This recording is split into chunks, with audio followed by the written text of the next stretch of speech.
That's good. I like it when people do very well. Oh, okay. Oh, that's good. Yeah, not just well, but very well. Yeah, Well and truly. yeah. You think how well is Australia doing now that they've just found Chloe? Yeah. Doing very well, actually. Yeah, that's a wonderful outcome, isn't it?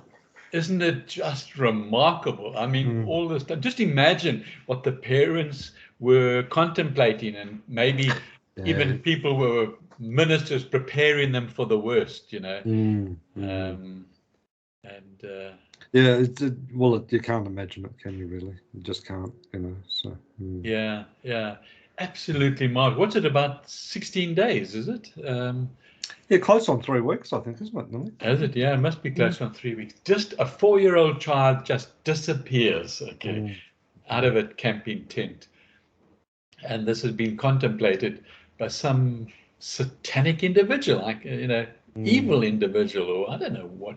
We're going to, I'll be interested to follow up the story and just see what type of individual he is. Not well, I would suggest, but anyway. Yeah, but I mean, well enough to be able to stalk the house and contemplate the whole process. It wasn't a sort of spontaneous thing. It was all pre-planned. Seems to be, doesn't it? Yeah. Yeah, well, that's what the police are saying now. I've just turned the 4 o'clock news off, and that appears to be the case. But we'll look a bit more. But so yeah, so out of the sickness of the political concentration camp that Australia is in, you get this beautiful rose just of a story coming out. Okay, where it's just so satisfying. It really is. It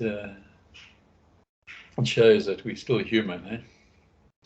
Well, that's so true, isn't it? Yeah, yeah. It's a shame more people don't contemplate what human really is and what it means to be human, I think. But yeah. Especially the being part of it. The well, human this being. is the thing, isn't it? It's just it never ceases to surprise me a lot lately. You just look at some things, just think, goodness gracious, what were they thinking? Yeah, What were they yeah. thinking? Time and time again, it happens. Yeah. And even within one's own family, you think the same thing, as we have been doing. And even, well, that's right. And even more so in one sense, like in the age in which we live, that I don't know if you've ever, I'm sure you have seen those photographs, of our planet from a great distance, like some of the photos that the Voyager sent back, when it was long way away, just this tiny little blue dot in the midst of it all. And you just sort of think, like, we're all here and we always have been here, as far as we know, and everyone that we've ever known is here. Yeah. And yet we think about things in such a divided way. It's I find it truly incredible. But anyway. Yeah, and it seems to be, from whatever history we can collect up from maybe hundreds of thousands of years ago, it's always seemed to have been a difference of opinion and different ways of resolving that. But it's always violence in some way or other. Yeah, it is. Yeah, I mean, right through to the extreme, isn't it? Like, my God's better than your God, and I'm on the side of righteousness and all that stuff. Yeah, now we're going into war. Let's pray to God to be on our side. Especially in the First World War, which was such a barbaric war. And yet they still had their God to pray to, both sides.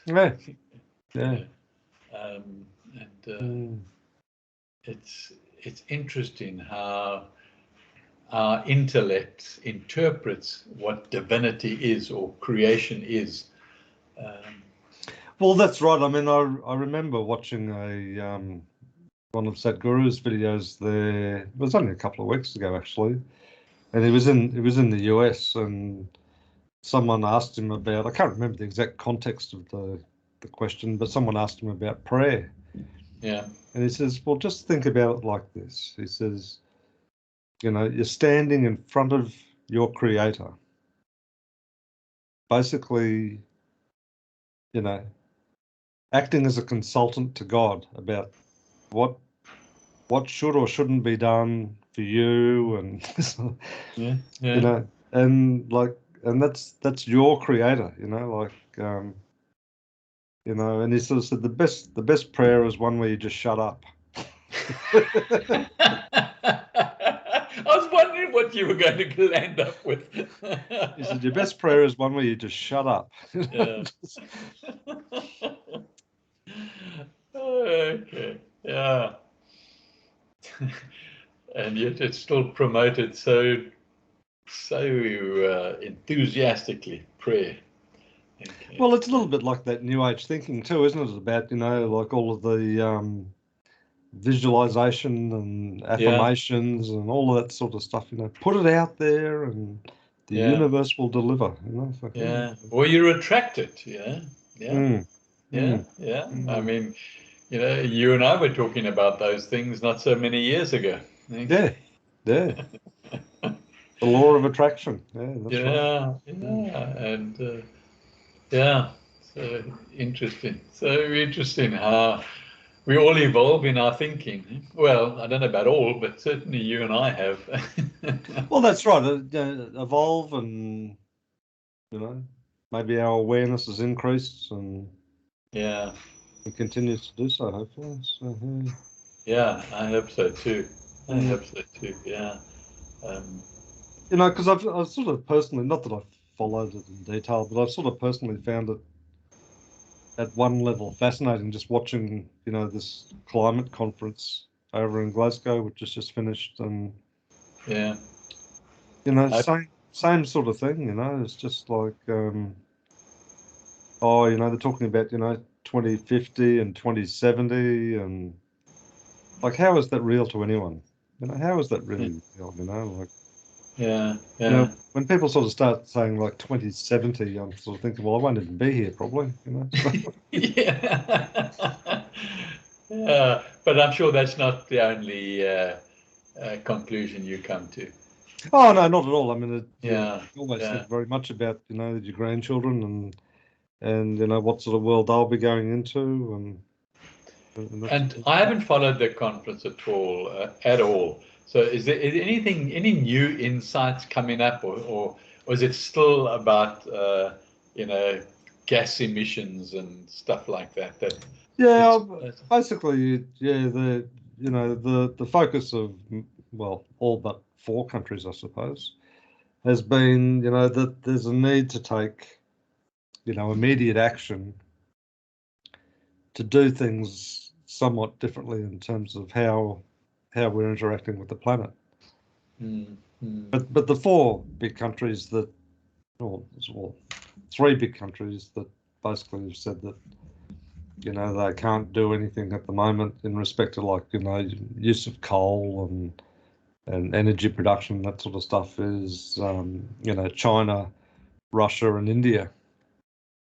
So they're probably the at least 2 of the biggest pollution emitters in the world, I guess. Yeah. And then you get countries like Australia, who was number 4 on that list, so said, they wouldn't be doing anything. But there'll be technology in the foreseeable future which will resolve all of these issues. And it's just like, what technology are you talking about? Well, we don't know yet, but it'll be there. Yeah. So that's interesting thought pattern. Okay, to rely on something other than God that is going to suddenly appear and be the savior, and that no concept, and that's the reason for not doing anything. Yeah.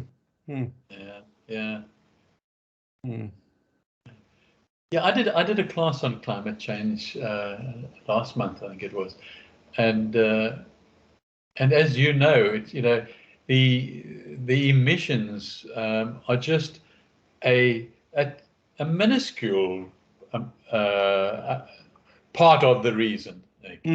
Mm. And yet the whole world is making it the only thing.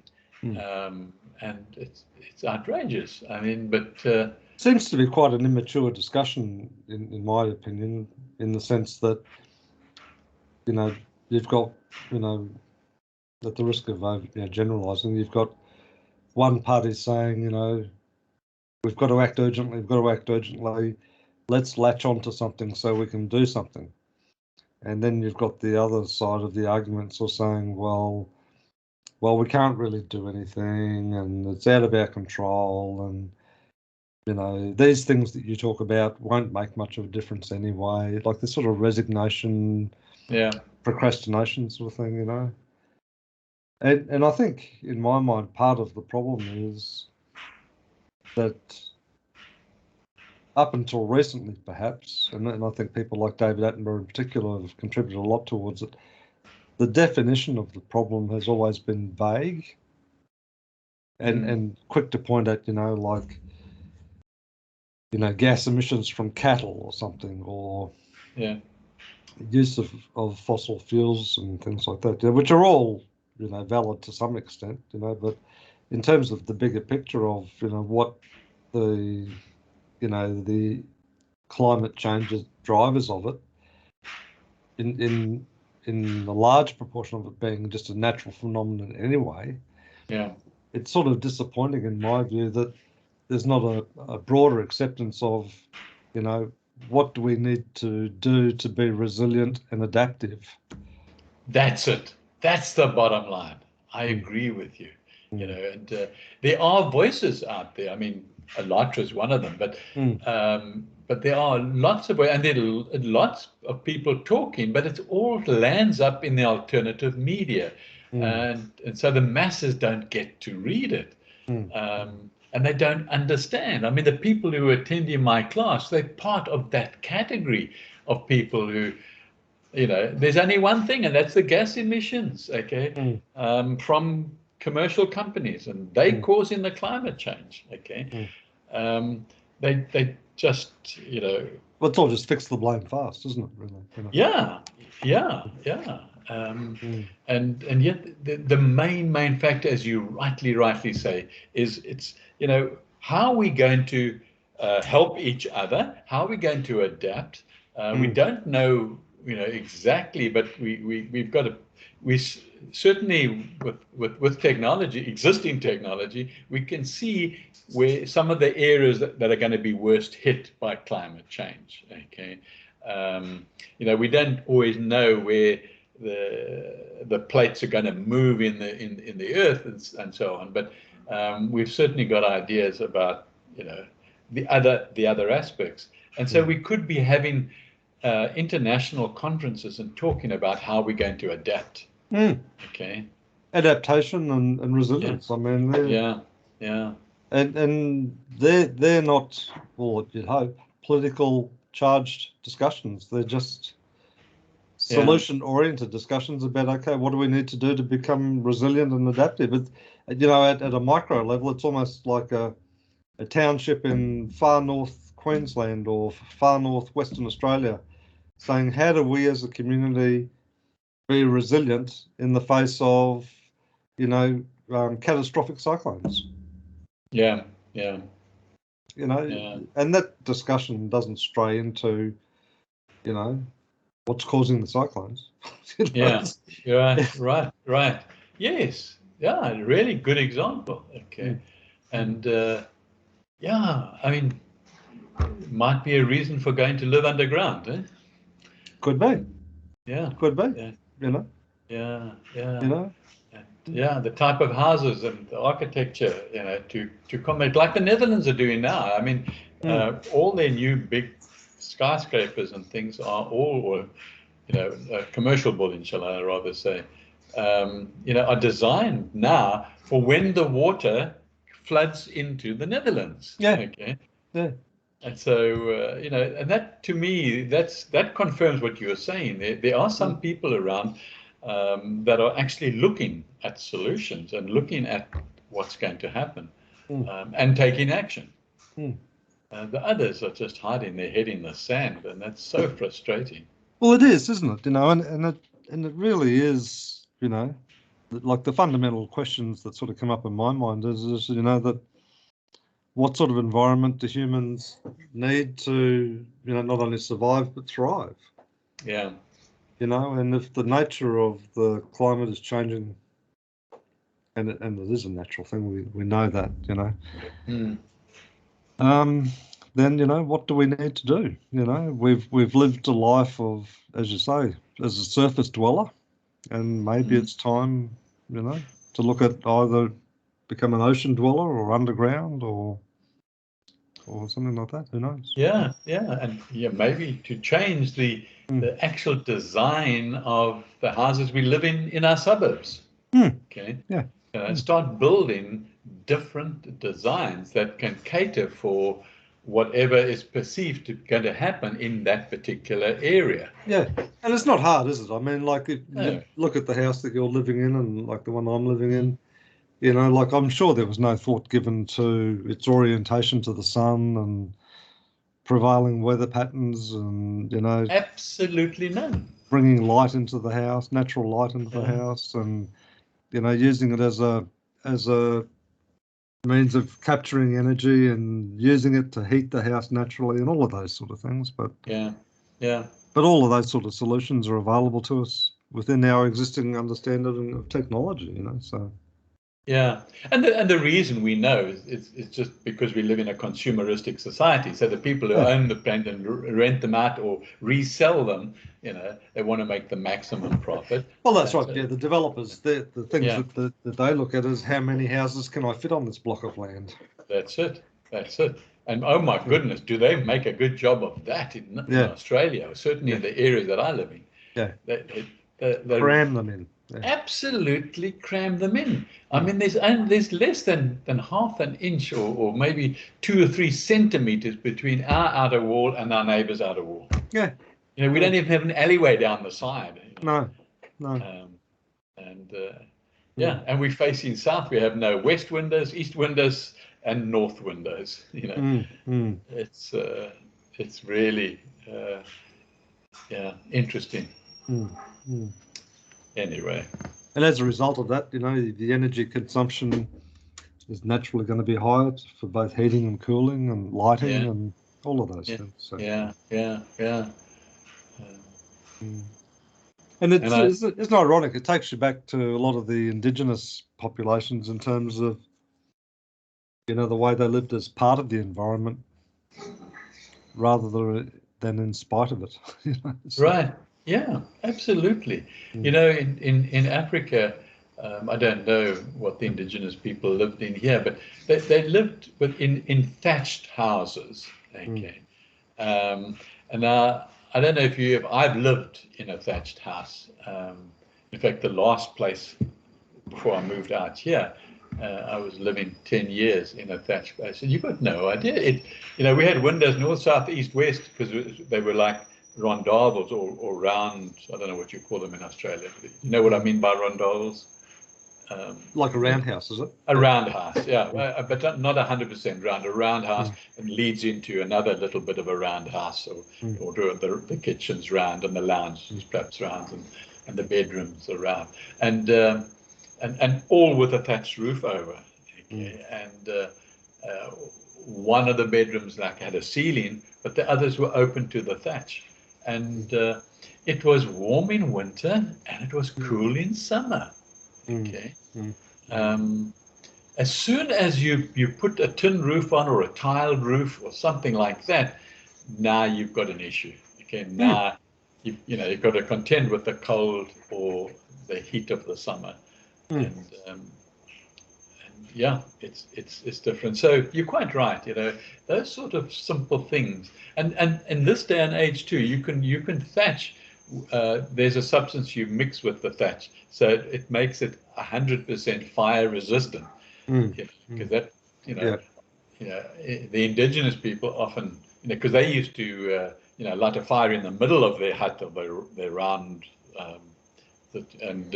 and then cook inside, and there was no outlet, until they got more modern. Then it was, but historically there wasn't. And so they used to catch fire from time to time. But now that's not an issue anymore. Okay. And it's renewable resources. You know, you can keep on growing the grass. Okay. Yeah. That's exactly right. So, yeah. Yeah, I think that's that would be exciting if there was more conversations around that, wouldn't it? You know, so. I think so, and I think there are conversations going on all over the world, but they're not getting a voice because it you know, for those that have other agendas, which is just about nearly all the governments around the world, you know, it doesn't suit their agenda and doesn't suit their political career. And then the masses that just follow like sheep. Well, that's part of the conditioning, isn't it? You know, and part of that consumeristic conditioning as well as that, you know, I've always got to go and have something that's new, you know. You know, the idea of repairing and reinstating or restoring is something that's totally foreign and furthest from people's thoughts, you know. Like, I've sort of, like in recent times in particular, been pondering, like, you sort of think about all the cars on the road. And the life of a car these days, I don't know, that's probably 5 or 6 years. That's what they probably built the redundancy into them, you know. Yeah. But then at the end of that period, you know, they're just scrapped. And you just think, well, if you're going to have a car, well, first off, why can't you build a car that has a much longer life frame? You know, like you look at how they treat aeroplanes. You know, like. They build a plane, but during the life of that aircraft, it gets refitted and refurbished, you know, probably 5 or 6 times in terms of technology and all that sort of stuff. But it's still basically the same, you know, the same. So why aren't we building cars that enable you to swap out power plants and upgrade power plants from petrol to electric or whatever it needs to be? You know, why do you have to start from scratch? You know. Right. And the answer to that question, I think, is still largely that, oh, well, it's consumeristic. I have an industry that can only survive on producing new things.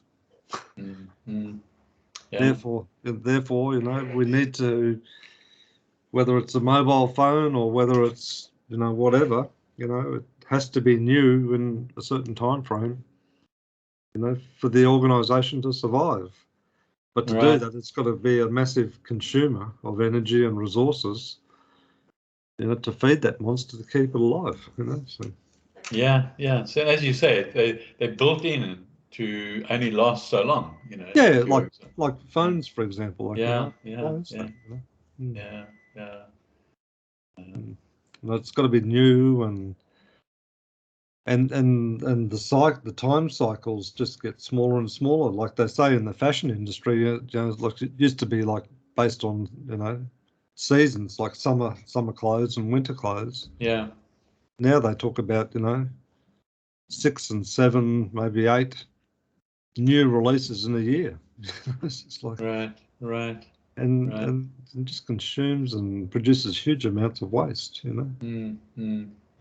And what's that driven by? It was driven, you know, maybe by ego or this consumeristic sort of hunger, insatiable hunger, you know. So.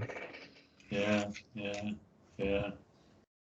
And that's a tricky one to sort of change, isn't it? You know, because it's like any habit. You know, once people have a habit, you know, whether it's like overeating or, you know, consuming drugs or whatever, it's hard to break those habits, isn't it? You know. Yeah, it is. Yeah. It's almost, you know, the way you said that is almost like a hopelessness. Okay. Well, but I mean, I personally sort of think there's a great opportunity there, you know, to look at things differently. But I'm just not seeing that there's too many people looking at those things differently. There seems to be, you seem to have this sort of one mindset is, you know, it's all about new technologies. It's, you know, and that's good and fine. But I think, like on any sort of bell curve, those early adopters and those innovators and those creators and that's important because you need to be moving forward. It's not a stationary thing. Right. But there's a whole lot of stuff, behind that first part of the curve, which I think we can do a lot better with. Mm-hmm. And it's simple. It's not complex. It's not hard. And But there's no motivation. well, no motivation because I suppose from a consumer perspective, like if you're in the market, it's like trying to sell last year's model to people when they want next year's sort of thing. Yeah.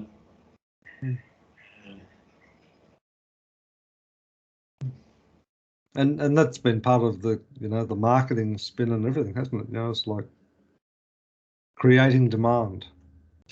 Yeah, that's it. And a big part of the creating of the demand is to create dissatisfaction. Yeah.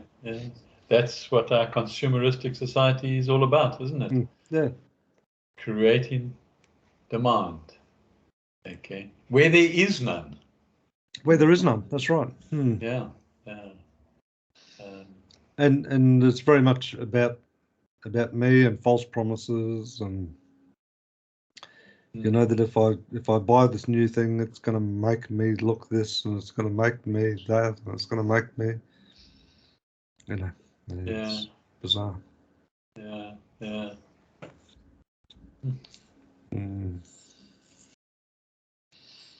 And you would kind of think, wouldn't you, when you sort of step off the planet and look back at it and you sort of think, why would that be so hard? Yeah. There isn't. You're quite right. It's not. I don't think it's not difficult. And it's got nothing to do with the ease or the difficulty. It's got to do with individuals' attitudes. Okay? Bottom line, and it sort of goes up in a hierarchy, okay, where you get a pinnacle at the top and then it sort of filters down all the way to the sheep on the ground. Okay, it's got to do with people's attitude that control everything that we are exposed to on this planet, but certainly control the money and. Well, and I think that's a big part of it, isn't it? Because you look at, like who controlled the money historically and now, and a lot of the history was about, controlling, like the energy, for example, like the oil or the transportation or, those sorts of elements. Yeah. But all of those things now have just sort of moved into like the digital realm now, haven't they? Like. Yeah, true. So you have companies like, the biggest retailer on the planet and doesn't own a store. Yeah. The biggest taxi company in the world, but they don't own any taxis.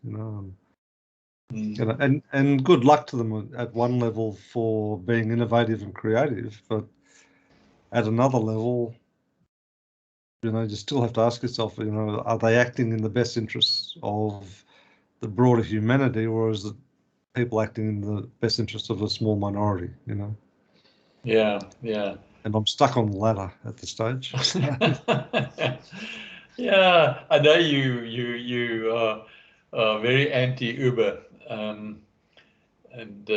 but it's interesting because if they were just fairer to their drivers, okay, it would really be a good concept, okay, and instead of draining them the way they do and enslaving them the way they do, it could be a concept that everybody gets a slice of the pie, Yeah. And it's sort of ironic how the biggest companies are the biggest offenders. I look at like Amazon in the sense of, just part of the delivery chain, and I think they pay their delivery drivers like, $1 a parcel or something like that, Okay, yeah. How can that be? You know, how can that? Yeah. The same as with the technical assistants that come into my Get Set Up classes. Mm. I mean, they get paid 50 cents for an hour. You know. But it's a company that contracts to Get Set Up, and Get Set Up pays them, I think it's $15 an hour, the company, and they pass on 50 cents. 50 cents. Wow. And they recruit students who are at university and school, which you couldn't do, I guess, in Australia or in other countries. So yeah, and that immediately in my mind raises the question: was where does the other $14.50 go? Yeah, well, it's not even a question. We know where it goes, and that's the issue. They just taking advantage of a certain category of individuals, and they are takers, you know. And I guess if there were no takers, they might up it to $75, 75 cents. Okay. It's funny, you know, because I quite. And it wasn't a conscious thing, but it was. I just stumbled across a news article of this guy that I used to work with. He was worked with for the most recent part of his career with casinos over in Macau, over in China. You know, and he was like at the peak of the pyramid and all of that sort of stuff there. And he's at the age now where he's sort of like retired from those roles, and his home country is New Zealand, so he's gone back to New Zealand. And anyway, the article that I saw written about him is very, very wealthy man, very wealthy man. I'm sure. Yeah. And you know, and he's donated $150,000 as a scholarship to this university in New Zealand. And the focus of the scholarship, you know, is to develop better artificial intelligence, you know. And like my initial impressions of the whole thing was like knowing the individual, because I knew him for a number of years. Okay. Is that, you know, like I bet, and it may not even be as conscious for him, but this is, you know, my take on it is that, and it sounds very critical, but it's not meant to be. It's just meant to be matter of fact. Is that his intention about donating money for a scholarship, I think is a sound idea. But I think his motivation, whether, as I said, whether it was conscious or unconscious, it was more about him. It wasn't about the donation at all. It was more about, hey, everyone, look at me. Look what I've just done. Yeah. And the intent. Sorry. Yeah, and then I was sort of thinking, and even the topic, you know, about better artificial intelligence, you know, and I'm sort of thinking, well, who are the beneficiaries of that? You know, I'm sure there is quite beneficial artificial intelligence that might help broader humanity, but unfortunately, you know, in recent times, the application of it has all been about, you know, big data and data mining and, you know, influencing buying behavior and all of that sort of stuff. And warfare. And warfare and all that sort of stuff, you know. You sort of think, who are the beneficiaries, you know? And then I sort of think to myself, oh, well, as you know, he probably saw himself as a bit of a philanthropist, so to speak, you know. But like at what point in time does someone ask themselves a question about, you know, how do I truly help, you know, my fellow man? Yeah. You know, and it's like some of the analogies which have been going around recently, you know, that billionaires spending 15 minutes in space, you know, literally spending billions and billions of dollars to do that, versus what that money could have done to change people's lives. Just by providing food and shelter and clothing and stuff like that, you know. So Yeah. You know, and don't get me wrong, you know, it's not one or the other. I mean, I think the whole idea of new technology and exploring new horizons is very, very important. But it should have a different context around it, in my opinion. Well, I think what you were saying earlier with this person that you know, that's now retired to New Zealand, you know, I use a very simple analogy in my business class, and I say two people donate money to an underprivileged children's home. Okay. The one person's intent is to help the underprivileged children. The other one is to get a tax rebate. Yeah, that's right. Okay. So different, the same donation. Okay. And that's what you're saying. Okay. That's the essence of how important the individual's spirituality is. Is that the right word? Yeah. Yeah, you can call it spirituality. Okay. Or your humanity, as we started off this conversation with. Yeah. Yeah. Yeah. Well, you know, and that's I suppose been the challenge throughout history, isn't it? Is that, you know, and I think this space tourism thing has been a catalyst for it. You know, where are the days where, you know, like a billionaire or, you know, a very wealthy person, their legacy might be a public library in a town. yeah. Giving, you know, resources and facilities for, you know, a much greater good, you know, but you don't see those sorts of things like that anymore. It's, you know, it's like this, you know, hey, look at me, I've just gone into space for 15 minutes, you know. Yeah. Or and I took Captain Kirk with me. Yes. The irony of that. Yeah. I'm looking forward to the new series coming soon. But isn't it? But that's a good example, though, in one sense too, because if you looked at the Star Trek, you know, and their philosophies that they would espouse, you know, during those episodes, yeah, it was all about, you know, not negatively impacting any other life forms that you come into contact with. that's right. Yeah, and all of those sort of very altruistic, you know, humanistic sort of motivations. But yeah, having a bit of trouble seeing some of that stuff at the moment, though. Yeah. Interesting. But then you sort of say to yourself, well, what do you do about it? Well, what I do about it is I just change the way I live, you know? Yeah. We just live the way you believe that humans were meant to live. Okay. Yeah. And it's all about attitude. Yeah, and that your attitude will direct your actions. I think so, and that groundedness and that awareness, and also, you know, having learned, you know, like, you know, I'm sure you, like I, you know, used to have a wardrobe full of tailored suits, you know. Well, yeah, no longer.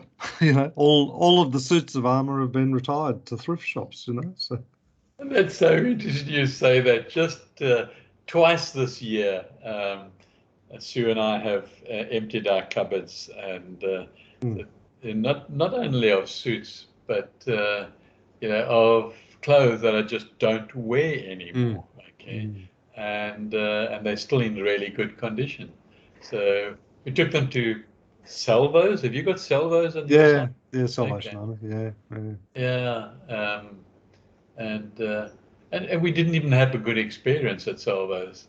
You know, the people we thought, you know, because in South Africa we had something called Tok H, similar sort of shops that we opened, and it was also, it was like a social meeting shop as well. You know, you didn't, people came in to donate something and you had a long conversation. You go into Salvos, you get, what are you bringing those inside for? Didn't you see the bins outside?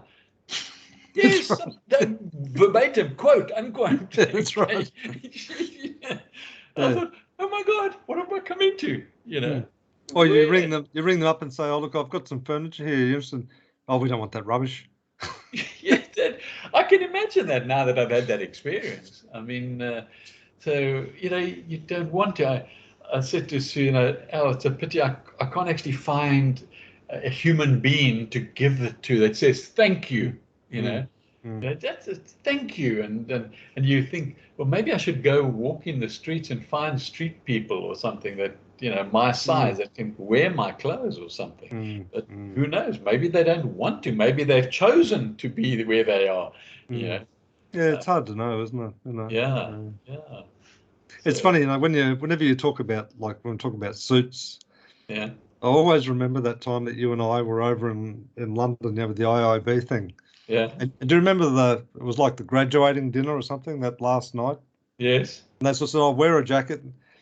And I don't know whether you knew that guy. There was this other guy from South Africa. He had a really, really strong.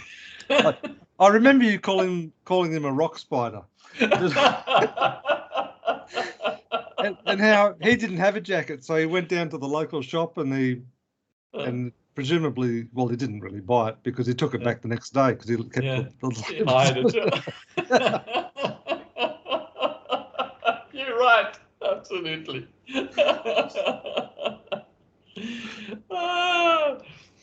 Yeah, the word rock spider was a derogative term that the English whites used to use. Didn't seem to worry him though. It was just water off a duck's back, wasn't it? Yeah. I remember. I think I must have been there, standing there near you at the time, and you said to him, "Oh mate, you're just a rock spider."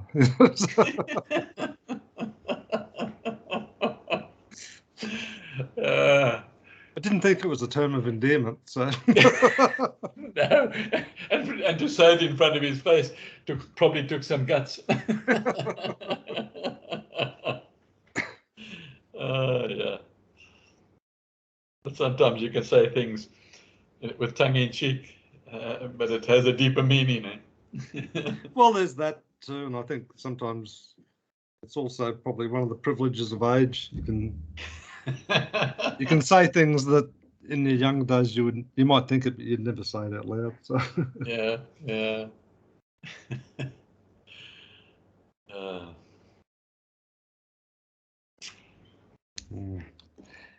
But no, but it's an interesting time. It's a very interesting time. Yeah, and it's interesting because of the types of things that we've discussed in this class. Makes it interesting times.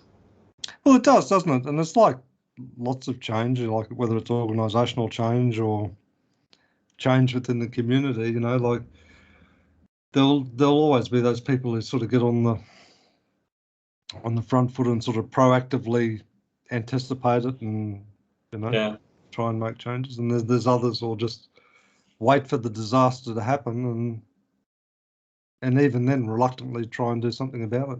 So. Yeah.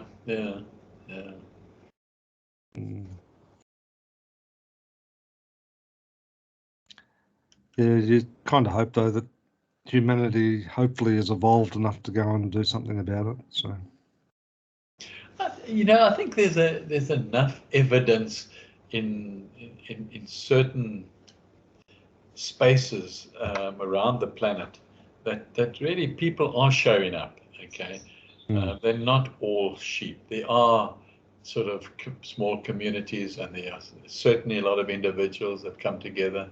And I think, I don't know what the critical mass needs to be to actually change the consciousness of the people. But I believe it doesn't have to be a large percentage. Okay? No. And so... Well, the spiritual, highly evolved spiritual beings can be quite small in number, yet still make a significant impact. Yeah. But they probably intentionally, perhaps don't want to do that, okay, because they don't want to interfere. But just people who are, the masses that are spiritually evolved to a level, I don't know what that level would be, but just are thinking, aware, and are caring, and are demonstrating in their day-to-day life that caring and awareness, and looking after their fellow humans and fellow animals and fellow plants, and so on. I think a small percentage of those would make a difference, and I think it make a difference. In one can speculate how it would make a difference, but I don't know if the people who are currently satanic and the opposite. Okay, I don't know if you can make a difference to their attitude. I think they're just too entrenched in and under the power of negative influences or satanic influences. But I think if you have the man in the street who's just a sheep, okay, I think he can be influenced from that, not the awareness, but he become aware, but from the influence of that small percentage. Let's call it 10% of the world's population, okay, just to take a percentage out of the air. But I think it could be as small as that, of really genuine people throughout, around the whole planet. I don't think, I mean, it is powerful if they all came together, but I don't think it's necessary, okay, because they are together anyway, okay, because of their level of consciousness, okay. So they actually are, they live in almost in another world, in another domain, another energy dimension, but they're there, and I think they are the ones. So each individual makes a difference, and their attitude and their consciousness.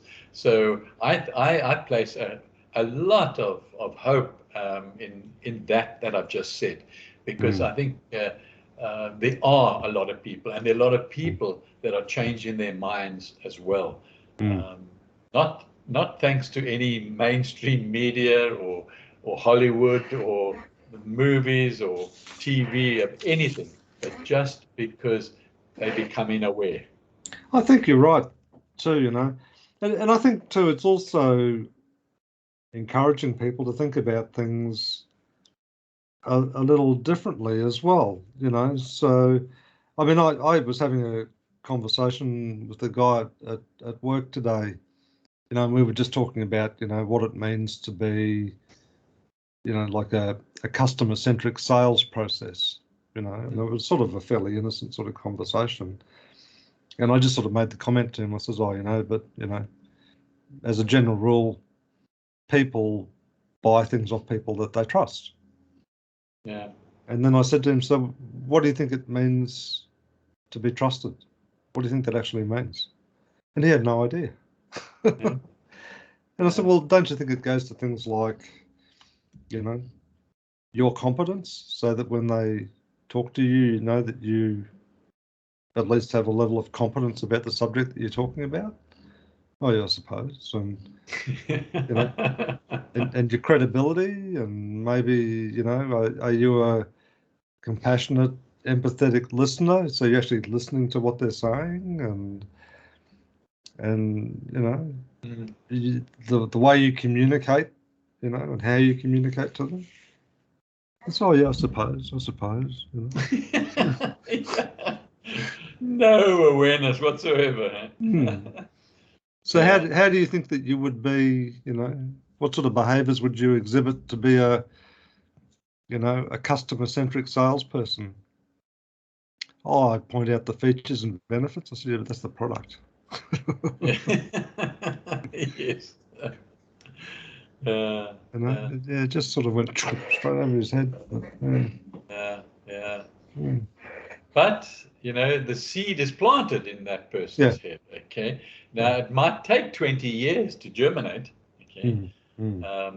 But you can't take it away. The seed's planted. Okay. It's in the subconscious, in the all knowledge. It's there. Okay. And even if it means, when he comes back, reincarnated again, maybe then the seed is still there. Okay. Thanks to what you did. Okay. And Yeah. But you got to take the other part of the karma as well. So Oh yeah, for sure. For yeah, sure. yeah, yeah, And that's the thing, isn't it? You know, it's like, you know, the book that I'm listening to at the moment, you know, and we've sort of spoken about it briefly, you know, the last couple of weeks too, this whole idea of time and what it means, you know. yes, yes, And it was sort of interesting, like today he was talking about time in the context of birth and death. And it was really a fascinating example that he talked about. He sort of said, you know, if you think about time, you know, like starting here and moving forward, yeah, you know, it's like the saints, you know, save people, and you know, they're, you know, that's why we call them saints, you know, and as things progress, you know, it's because of what they've done in a positive sense. yeah, But then if you think about time in reverse, you know, the saints become, you know, the Satans, because if you reverse time and play it backwards, so to speak, yeah, yeah. then those saints are creating all of this horrible outcome. Okay. Oh, that's quite a thought pattern, that one. It is, isn't it? You know, so Yeah, and so that's what he was sort of like stimulating the way to think. He says, you know, like you know, your birth, you know, in one sense is like a death, you know. yeah, So and so, you know, you race towards the coffin, you know, but if you reverse that, then you're born from the coffin going backwards, sort of thing. yeah, But part of the point is that, you know, and I suppose his speculation, I guess, or perhaps proposition is that through this human life, you know, it's a transition, not into another form of humanity, but it's into another form of being, you know. So yeah, yeah. Okay. mm, Interesting concept. Yeah, mm, yeah, yeah, yeah. yeah.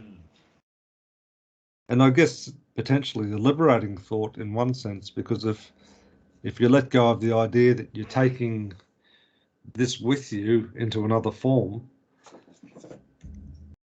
you know, then it potentially depends on your outlook, I guess, but potentially becomes something like quite exciting. You think, oh, gee, I wonder what it's going to look like next. Yeah, yeah, yeah. But if you're not aware, if you're a sheep, then that's And if you really, want to hold on to what you've got, you know, I've got to yeah, take this with me, sort of thing, then yeah, yeah, yeah, yeah. yeah. That attachment Mm, mentality. mm, mm, Yeah. mm. Good place to stop. It is indeed. Good conversation tonight. Lovely. Yes, Lovely stuff. absolutely, absolutely. I don't know if you ever go and see them on the Phoenix Rising Yeah, I do see them YouTube. from time to time. Yeah, I do Oh, see do them. you? Yeah. Okay, yeah, okay, Mm. yeah.